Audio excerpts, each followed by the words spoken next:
Is traditional spiritual education text-based? That is the fourth question I've been asked in the context of some research program on education. Is for you traditional spiritual education a text-based education? Of course, spiritual educations normally, or the spiritual tradition, also have texts. Of course, you also have traditions like shamans.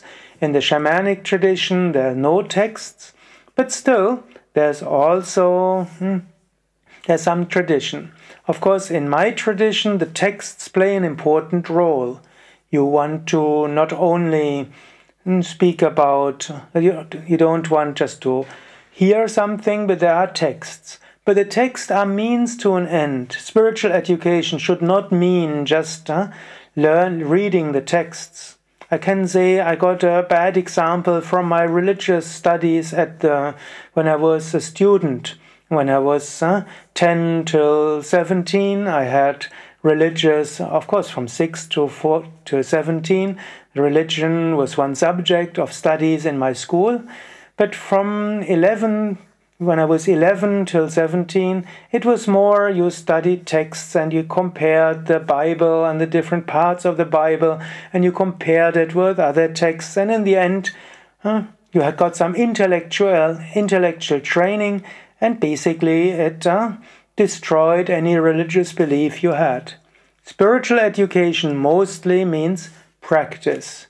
You learn to practice, you learn to experience the divine, you learn to open your heart, you learn to open your intuition, you learn love towards all beings, and that becomes experience. It has to be text-based, at least in our tradition, to make sure that some teacher doesn't teach nonsense, but it's text-based, but the important part is the training. It's like when you do sports. Of course, you could just learn everything about sports and sport training and sports medicine and so on, and anatomy and physiology, but that would be intellectual. That's biology and that's sports. Sports means you practice the sports.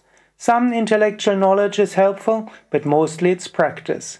The same spiritual education, some intellectual knowledge is important, also that you understand your tradition, you understand why the practices are done, and hopefully you learn that different spiritual traditions are not that different. But practice is more important than intellectual knowledge.